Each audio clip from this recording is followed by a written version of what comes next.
Oh my God. I am like still quite literally spiraling. Same. Honestly, same. I have not stopped trying to process the sheer, unadulterated chaos since Wednesday night.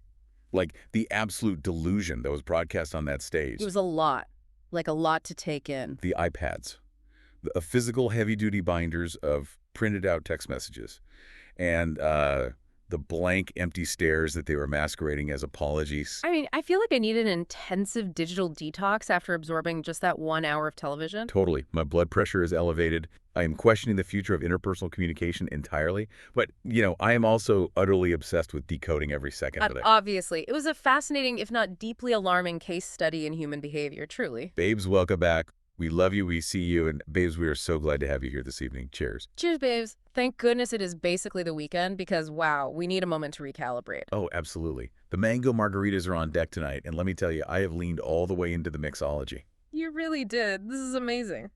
Right. I muddled fresh, perfectly ripe mangoes until my arm, practically gave out. I appreciate your sacrifice, honestly. We've got the silver tequila, a really heavy-handed pour of Cointreau, fresh lime juice to cut the sweetness, and that thick, spicy tagine rim to ground it all. It is sweet, it is tangy, it has that necessary kick. It is literally summer in a glass. It really is.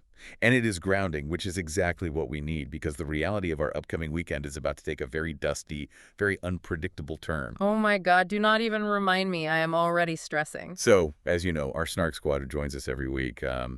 We usually thrive in highly curated, air-conditioned environments. Give me a patio and a misting fan any day. Exactly. But tomorrow morning, we are packing our bags and heading back to North Carolina for a dude ranch weekend. A literal operational dude ranch. There are horses, there is dirt, there is like a startling, purposeful lack of cell reception. And babes, this is absolutely not our natural habitat. Not even a little bit. The amount of heavy denim I was forced to pack feels like a betrayal of my core values. I do not do the rugged outdoors. Yeah. I just don't. Cowboy boots, horses, nature, doesn't exactly fit the vibe. Right. But, we said we were committed to trying new hobbies this summer. Did we? Because I feel like we are actively engaging in behavior that completely sabotages our stated life goals. Which is to become pampered sugar babies. Obviously. Our ultimate objective is to become pampered horizontal entities who do nothing but point at luxury goods we wish to acquire. Yes. And instead, we are willfully paying our own hard-earned money to wake up at dawn and, muck out a stall. What is this modern compulsion to try new, authentic summer hobbies? It's a sickness. It's a sickness of the modern age. We're romanticizing manual labor because we spend too much time looking at screens. I'm going to be wearing a fringe jacket that makes me look like a background extra in a 90s Western. And I'm fully prepared to complain the entire time. But honestly, this forced wilderness retreat might be the exact escape we need from our actual day jobs. Oh, 100%. Let's do a little dentist diary check-in. Because my work day tomorrow, right before we leave for this rustic nightmare, is already a logistical terror. What is on your schedule? I have a schedule packed back-to-back with pediatric patients. And I was thinking about this earlier, wrangling uncooperative, highly emotional children who absolutely refuse to open their mouths or listen to reason. Wait, I know where you're going with this. It is exactly verbatim what Andy Cohen was trying to do while wrangling this 23-year-old reality TV cast. The parallel is almost too accurate. You are dealing with underdeveloped frontal lobes in both scenarios. Literally. What about your clinic tomorrow?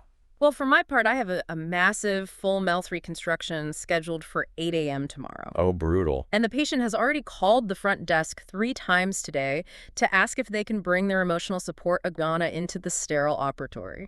Wait, shut up. An iguana? An iguana in an environment that requires strict infection control.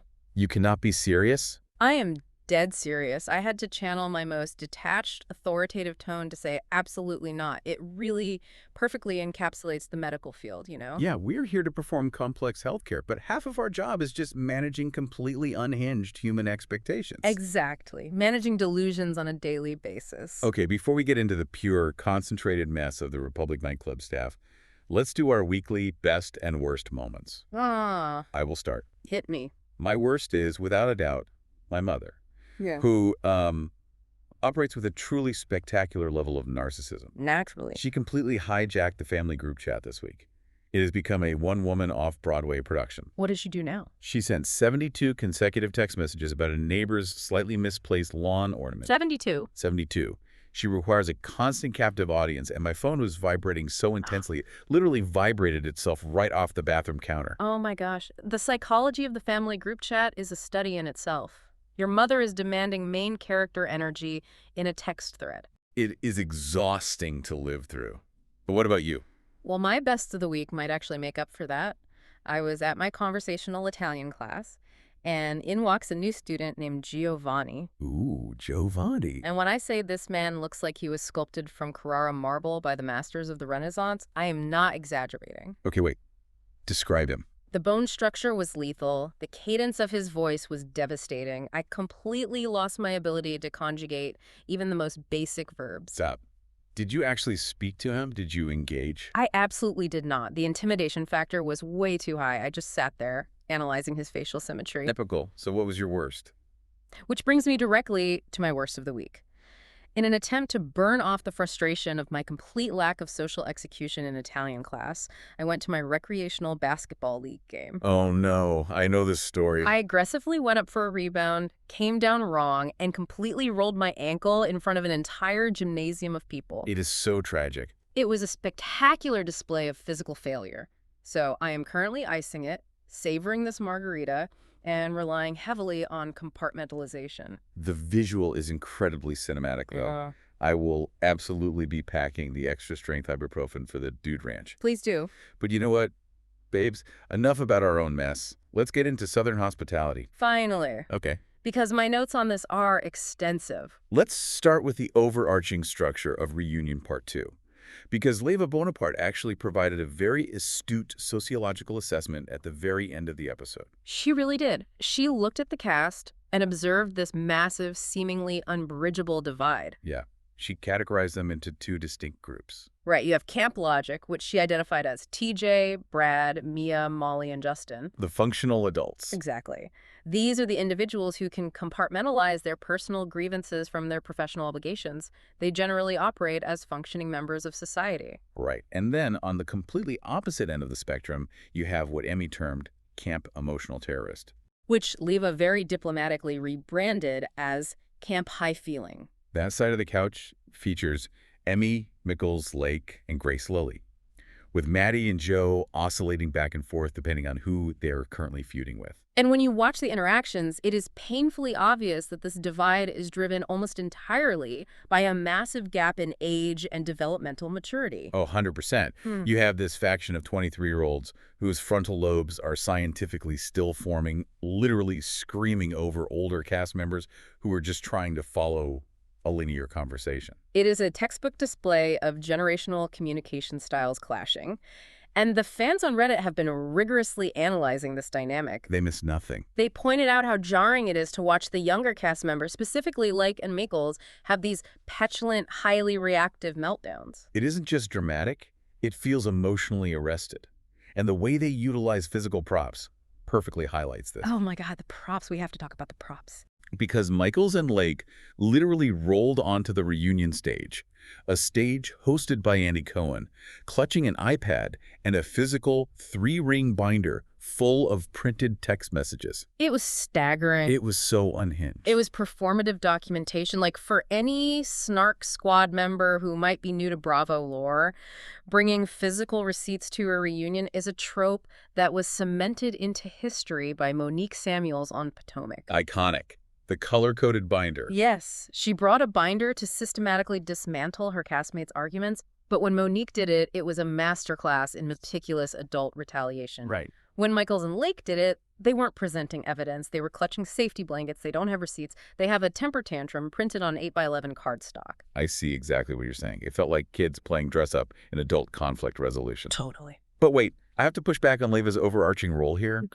We just praised her for identifying Camp Logic, but do we actually believe Leva is functioning as an objective, neutral mediator here? Not even a little bit. Because from where I'm sitting, she heavily favors Camp High Feeling. Oh, absolutely. There is a prominent theory circulating on social media right now, and it makes a lot of economic sense. People think Leva deliberately coddles Emmy and Lake Because their families might be silent financial investors in her hospitality group. Which would explain so much. Right. If you watch the footage, she handles them with kid gloves. Yet she openly, and sometimes harshly, shades Mia and Molly. And why is that? Because Mia and Molly have independent corporate careers. Exactly. They work in finance or tech. They don't need a shift at Republic to pay their rent. That is a phenomenal read on the power dynamics. Leva operates within that specific reality TV archetype, the wealthy matriarch or boss. The Vanderpump model. Yes, the Lisa Vanderpump model. Lisa is famous for running her restaurants on camera and maintaining absolute, unwavering loyalty from her young, broke staff because she controls their livelihood. Leva desperately wants that same dynamic in Charleston. She needs to be the sun these kids orbit around. So, when Mia and Molly show up with their 401ks and effectively say, "We enjoy the cameras, but our survival doesn't depend on your approval," it deeply destabilizes Leva's power structure. She resents their independence. She wants compliance. And Camp Logic doesn't offer blind compliance. No, they don't. But Leva's summation of the logical versus emotional divide perfectly tees up the darkest, most exhausting conflict of the entire season. We have to unpack the situation between Emmy and Brad. We absolutely do, because this transcends typical reality television bickering. This touches on real-world sociological harm.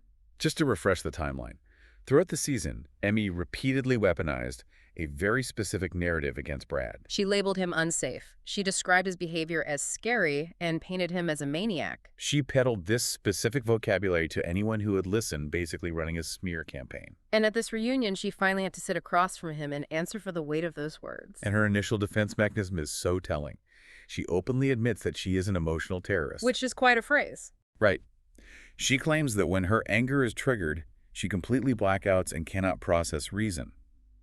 And when pressed by Andy about calling a black man unsafe, she tries to execute this clumsy rhetorical pivot. Oh, the pivot was so bad. She claims she wasn't expressing fear of physical retaliation, but rather emotional retaliation. She tries to justify it by pointing to a past incident where Brad exposed Maddie's secrets regarding her controversial boyfriend, which is an incredibly weak deflection. So weak. We have to look at the historical and cultural context here. The history of white women leveraging words like unsafe, scary, or threatening against black men in the American South is not just a semantic issue. No, it is a historically dangerous weapon. It invokes a legacy of violence. You cannot just casually drop that kind of language on a global television platform and then, when called out, try to retroactively soften it by saying, "Oh, I meant he was emotionally unsafe for my secrets." The damage is already done. The stereotype has already been broadcast. Exactly. And that leads us directly to the apology itself. Oh, the apology. She delivers this tearful, quivering lip apology. She claims she was simply naive to the depth and history of the words she chose. Naive to the racial stereotypes Brad has to navigate every single day. And then, the most baffling part, she actually turns and thanks Lake and Meckles, two 23-year-olds, for pulling her aside after the season wrapped to explain why her words were problematic. That specific detail is what exposes the entire performance. Right. The concept that a grown woman required two individuals barely out of college to educate her on basic racial microaggressions is a classic deployment of weaponized incompetence. It's a way of saying, I couldn't possibly have known better, so you can't hold me fully accountable. But Brad completely and validly refused to accept that premise. He held his ground. He displayed a level of patience that should be studied in conflict resolution seminars. He really did. And he brought the receipts of her actual behavior. He pointed out that this wasn't just a slip of the tongue in a heated argument. It was a sustained campaign. He brought up that Emmy told her friend Lucia that Brad literally told her to, quote, sleep with one eye open. Which Brad categorically denied ever saying. It was a complete fabrication designed to heighten the narrative that he was a physical threat. And Brad illuminated the real-world consequences of that fabrication. He noted that while a majority of the audience saw through it, he was still subjected to a barrage of vicious, racist vitriol online from viewers who believed Emmy's narrative. He had to absorb real-world hate because of her on-screen lie. This is the reality of being a marginalized person on these platforms. Your castmates' drama becomes your real-life trauma. Okay, but let me pose a question that I see heavily debated in the fan forums. When you watched Emmy deliver that apology, did it feel genuine to you? Or did it feel like a perfectly rehearsed public relations script? Oh, PR script. Because it sounded like she hired a crisis management firm to write a Notes app apology that she just memorized. Is it possible she actually feels remorse? Or is she just terrified of the social media backlash and potentially losing her spot on Bravo? If we analyze her nonverbal cues, the answer leans heavily towards self-preservation. When Brad was actively speaking, trying to articulate the pain her words caused him, the camera cut to Emmy's face. And It was completely blank.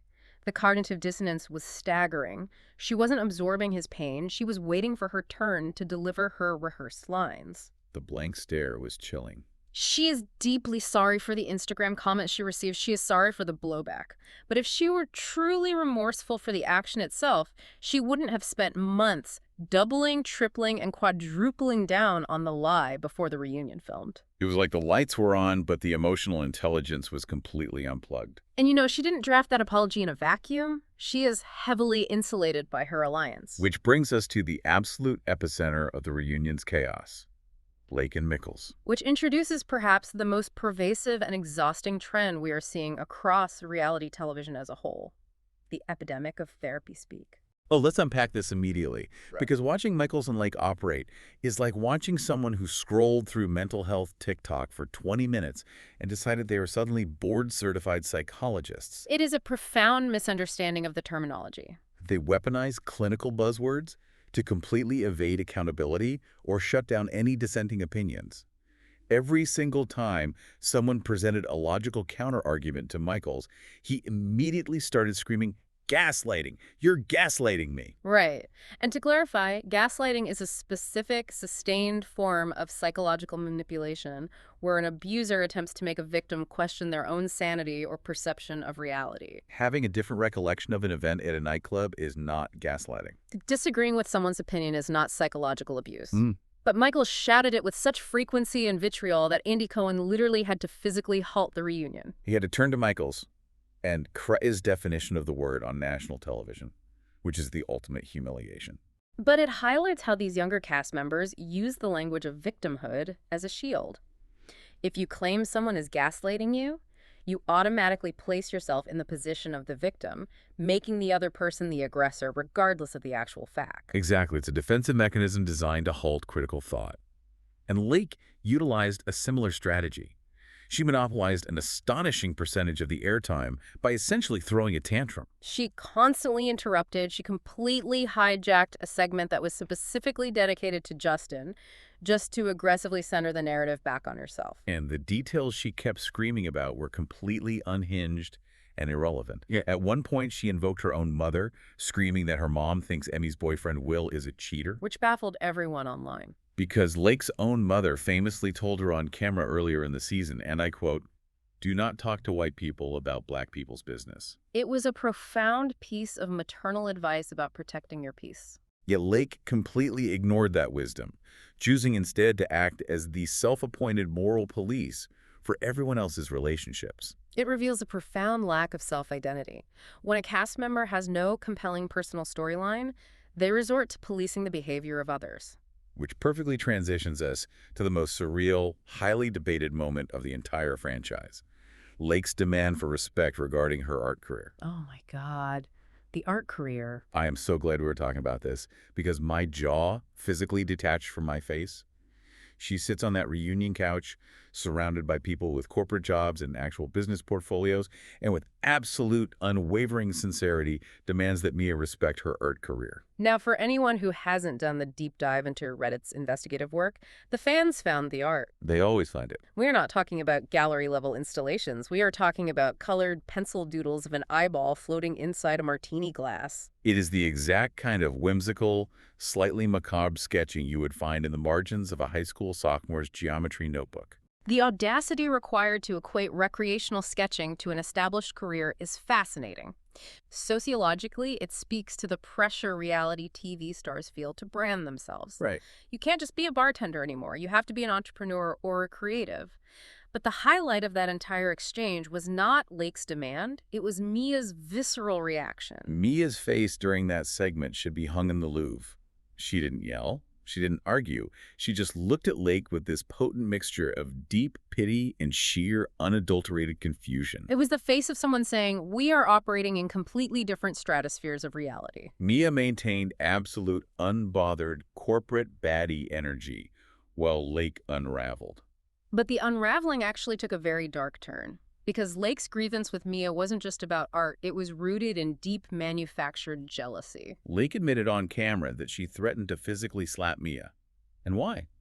Because Mia had a casual, brief conversation at a public party with Lake's ex-boyfriend. An ex-boyfriend who actively and publicly cheated on Lake, mind you. Okay, let me ask you this, because this is where the cognitive dissonance breaks my brain. How can Lake constantly demand that everyone acknowledge her as this highly evolved, mature girl's girl, while simultaneously threatening physical violence against a female castmate over a man who treated her terribly anyway? It completely contradicts her entire brand. Because the anger isn't actually about the ex-boyfriend. No, that is the convenient smokescreen. If we look deeper, Lake's profound, visceral jealousy is directed entirely at Mia's lifestyle. Mia is navigating her 20s unapologetically. She is successful outside of the show, she dates high-profile men, and she refuses to apologize for her agency. Lake is deeply insecure, and instead of processing that insecurity, she projects it onto Mia in the form of rage, which, ironically, leads us directly into the most scandalous hookup revelation of the night. The Wes Wilson dragnet. The crossover event of the season. So Michaels, acting as the self-appointed archivist of everyone's bad decisions, dramatically opens his binder and drops a massive bombshell. He alleges that he has the Instagram DMs to prove that Mia has been lying about hooking up with Wes Wilson. From Summer House. Yes. Michaels claims that Mia explicitly told another Bravo celebrity, Sally Carson, that she should sleep with West because, and I quote the reunion stage, the dick was so good. The gasp that rippled through the studio audience was audible. Because Mia, who is usually unflappable, initially attempted a standard media-trained deflection. She tried to downplay it. But then Leva brutally interjects. Leva, who actively seeks opportunities to humble Mia. Exactly. Leva doesn't protect her. She looks dead at the camera and says, I was sitting right there when you said it. She completely sacrificed Mia's defense. It was a betrayal from the boss. But here is why Mia is top-tier reality television. The second she realizes she is cornered, she doesn't panic. She doesn't scream gaslighting. She just does this incredibly nonchalant shoulder shrug, laughs, and says, oh, my bad. She completely neutralizes Michael's weapon by just owning the truth. She admits that yes, back in September, she hooked up with West, but she frames it so brilliantly, explaining that she was just caught in West's dragnet across New York City. The term dragnet is so evocative. It paints this picture of West just casting a massive, indiscriminate net across the Manhattan dating pool, and Mia just happened to swim into it for an evening. It removes any romantic weight from the encounter entirely. And the timing of this revelation is critical to the broader Bravo universe, because right now, on Summer House, West is facing massive audience backlash for his commitment issues. Exactly. And Mia actually reveals that West sent her a private, preemptive apology text before this reunion aired.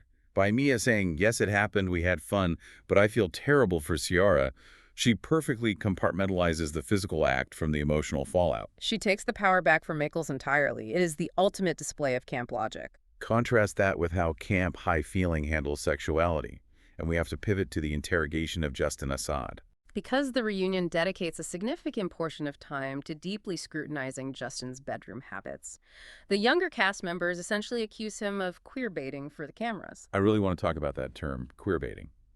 It implies someone is intentionally hinting at being part of the LGBTQ+ community purely for social clout, without actually identifying that way. It's a toxic accusation to hurl at a real person navigating their actual life. How did you feel about Justin's response to it all? From an analytical perspective, Justin handled an incredibly invasive line of questioning with remarkable grace. He firmly pushed back on the labels they were trying to force onto him. He stated very clearly that his sexuality is fluid, he operates with an open mind, and he engages with whoever he feels a connection to. Reality television fundamentally struggles with fluidity. The medium demands neat, easily categorizable boxes. Justin refusing to conform to a label deeply frustrated the cast members who wanted a black and white confession. I agree completely. But because Lake and Maddie cannot tolerate a moment of peace, they immediately pivot their attack. If they can't nail him down on his identity, they decide to attack his morality regarding a woman named Jordan. They aggressively accuse him of leading Jordan on, acting as though they are fighting a crusade for a woman who isn't even present. And Justin's defense is entirely rooted in logic. He plainly states that they never had a conversation about exclusivity. But then, to truly dismantle Lake's argument, he drops a detail that is so mortifying it almost defies belief. Oh, when Lake is screaming that Jordan clearly believed the relationship was serious because she had met Justin's parents. And Justin, with a completely deadpan delivery, clarifies the context. He says, "She only met my parents because she showed up at my house, completely unannounced and uninvited while they happened to be there." I physically cringed when he said that. Imagine the sheer terror of that scenario. You are casually hooking up with someone, you decide to drop by their house uninvited, and you walk straight into their mother. The social contract is completely shattered. If that happened to me, I would have to enter witness protection. But it effectively proved his point. He wasn't accelerating the relationship, she was boundary stomping. But of course, the timeline gets even more convoluted. He then pivots to declaring that his current partner, Charlie, is the absolute love of his life. But the internet rumor mill has been churning aggressively with allegations that Charlie's timeline with Justin overlaps with a timeline where she was allegedly seeing Southern Charm veteran Craig Conover. Craig Conover, a pillar of the Southern Charm franchise. An overlap here would be massive crossover drama, but Justin fiercely denies any overlap. He does. And, I keep coming back to this analogy about Justin. He operates like a man who goes to Costco to buy toothbrushes in bulk for his one-night stands. A perfect analogy. Is it a messy way to live? Yes. Does it leave a trail of confused people in his wake? Probably. But is he technically a villain or a cheater? No. He never promises exclusivity. So why are these 23-year-olds so pathologically invested in who Justin is sleeping with? Exactly. Why do they care? It all comes back to narrative economics. In the ecosystem of reality television, your value is determined by your storyline. If you do not have a compelling personal conflict, your screen time diminishes. Yeah, that makes so much sense. They're auditing his life to justify their own paychecks. Precisely. And speaking of people who are desperately trying to manufacture a narrative to secure their spot on the show, we absolutely must dissect the fomance of the century, Maddie and Joe. The dynamic between Maddie and Joe is a masterclass in what psychologists refer to as future faking, though in this case it's almost entirely one-sided. They arrive at the reunion and proudly announce that they have adopted a rescue dog named Ozzy. Now, adopting a pet together is traditionally a massive indicator of long-term commitment. It is the fur baby trap, often used to salvage a fracturing foundation. But the facade cracks almost instantaneously. The very second Andy asks about the next step, and Joe eagerly says he wants to officially move in together, Maddie shuts it down with the speed of a guillotine. There's zero hesitation. She looks Andy dead in the eye and says, "No, I am going to buy my own place." The rejection echoed through the studio. You could feel Joe's humiliation. And if you analyze the nonverbal communication, Maddie's entire physical orientation was turned away from Joe for the duration of the reunion. Her shoulders, her knees, her eye contact were directed strictly toward Andy or the cameras. She actively blocked out the man sitting next to her. She even dedicated significant time to discussing her journey of freezing her eggs. Which is a wonderful medical decision, but presenting it as an independent journey heavily signals that she is planning a biological future that does not necessarily include him. It's a declaration of independence dressed up as a medical update. And then Molly and TJ double down on the rumors, stating unequivocally that Maddie has said she does not ever see herself marrying Joe. Maddie attempts a clumsy linguistic spin, claiming she meant she doesn't see it yet. So is Maddie just pulling a classic Paige and Craig? Like, is she strategically staying in a high-profile relationship purely because being part of a power couple guarantees her premium screen time? Without a single shadow of a doubt, she enjoys Joe's absolute, unquestioning devotion. He operates essentially as her personal assistant, but does she envision a legal marriage? The evidence suggests absolutely not. He is a placeholder. It is so cynical, but so believable. And that brings us to the final moments of the broadcast. Emmy and Will proudly announce that they are planning a wedding in England for the year 2027. A 3-year engagement in the hyper-accelerated world of reality television. That is roughly 3 lifetimes. The statistical probability of that wedding actually being filmed is incredibly low. Meanwhile, Brad and Julia confirm they are going strong at 2 years. And then we reach Liva's concluding act. She forces the entire cast to participate in this highly contrived, mandatory fun toast. She makes them raise martinis and eat cocktail weenies to celebrate their youth. It felt less like a genuine moment of closure and more like a CEO forcing their exhausted employees to attend a mandatory team-building exercise after a mass layoff. But wait, did you catch the shady detail during that final clinking of glasses? When everyone is holding up their martinis, Lake is very clearly holding a mocktail. Oh, the online sleuths absolutely caught it. Is she on antibiotics? Is she doing a sober month? Or is there a completely different, much more life-altering announcement pending?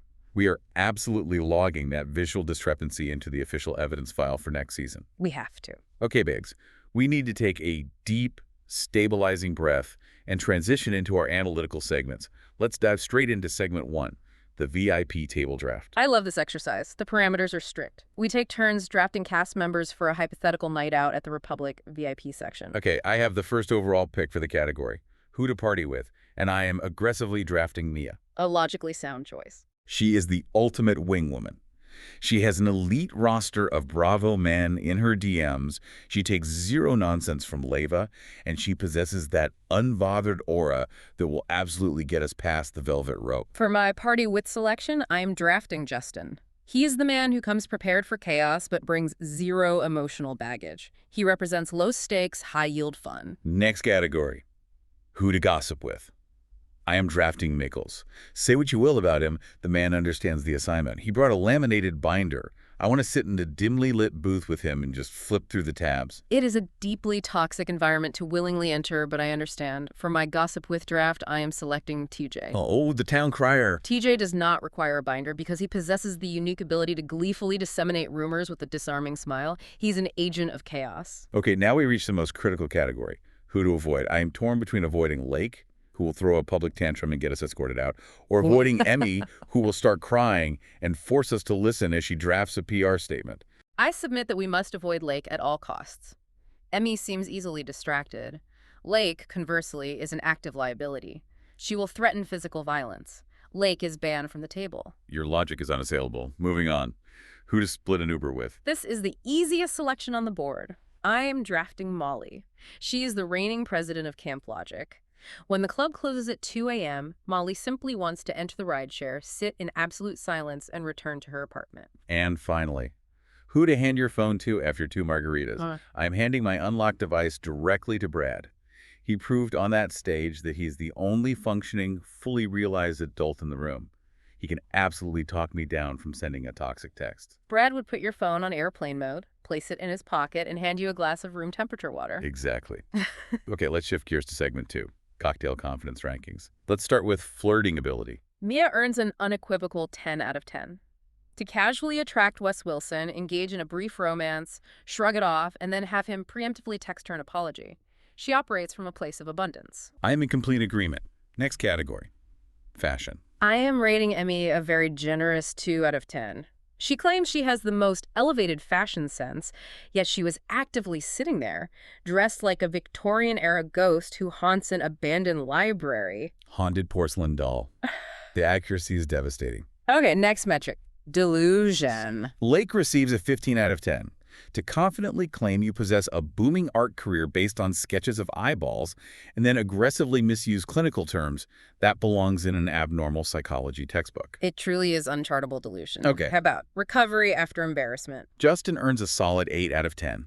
Being confronted with a woman unexpectedly meeting your parents is a devastating blow. Justin smoothly explained that she showed up uninvited, transferring the embarrassment entirely onto Jordan. In our final ranking category, main character energy. What about Leva? Absolutely. Definitively not. She earns a 3 out of 10. She attempts to project boss energy, but what she actually emits is exhausted chaperone at a middle school spring fling energy. The tired Aunt Reed is stinging. Okay, moving into segment 3. Southern Charm or Southern Alarm. Let's begin with Maddie and Joe announcing they adopted Ozzy the rescue dog. That goes into the charming bucket. Is the relationship foundationally doomed? Yes. But the sheer act of giving a rescue dog a loving home is an objectively charming action. Okay, what about Meekles deciding to drag Sally Carson's name into the West Wilson hookup revelation? Messy with a capital M Sally was not present. Meekles just violently yanks her name into the crossfire. It is top-tier villainous mess. Next item. Emmy's emotional terrorist defense and apology. Red flag bucket. a massive, violently waving crimson flag. When an adult tells you they lack the cognitive ability to process reason when they are angry, you run. Brad correctly maintained his defensive perimeter. And our final scenario, Lake threatening to physically slap Mia. Completely socially unrecoverable. There is no PR spin that salvages that. Threatening physical assault makes you a liability to the network. She should not be extended a contract. Amen to that. Okay, babes, we have reached our final segment. Segment 4, Weekend Baddie Manifestations. We are hurtling toward this chaotic dude ranch weekend, and we need to manifest our reality. You go first. My chaotic adventure manifestation. I want us to ride a mechanical bull, but I specifically manifest that the ride does not culminate in a dental emergency. No chipped porcelain veneers. Yes, please. My romantic encounter, I am manifesting a rugged equestrian version of Giovanni from my Italian class. My luxury purchase, an artisanal, hand-tooled leather belt that is obscenely overpriced. Obviously. My soft girl moment, I am going to compartmentalize my physical exhaustion so that when my alarm violently rings at 5 a.m., I do not openly weep. And my gossip manifestation, I want to leak to TMZ definitively proving that Maddie and Joe broke up. Oh, that list is structurally flawless. Okay, my turn. My chaotic adventure, I manifest that we accidentally enter a line dancing competition and win first place. We could do it. My romantic encounter. A brooding ranch hand who speaks fewer than 10 words all weekend. My luxury purchase. A completely impractical floor-length suede fringe jacket. You're going to sweat so much. I know. My soft girl moment. Taking exactly one uninterrupted nap in a woven hammock without guilt. And my gossip manifestation. I want a leaped, high-resolution screenshot of Michael's binder. I need to analyze the font choices. I would genuinely pay cold, hard fiat currency to simply read the table of contents of that binder. Same. Okay, you, our amusing Snark squad, that is our time. But think about it. As audiences become hyper-fluent in PR crisis management, are we witnessing the death of genuine reality television? It's a great question. When every 23-year-old knows exactly how to draft a notes app apology and weaponize the word gaslighting, is it even possible to capture a truly authentic human mistake on camera anymore? Chew on that sociological nightmare. And then get in the comments right now. Tell us your weekend plans. Could you survive a chaotic dude ranch weekend completely devoid of Wi-Fi? And which cast member brought the absolute highest level of toxic chaos to the reunion stage? Yes, please flood the comment section. Thank you all so much for listening and spiraling with us. Don't forget to like, comment, subscribe, and share this with the messiest group chats you have. Stay messy, stay fabulous, and we'll see you on the Snark side.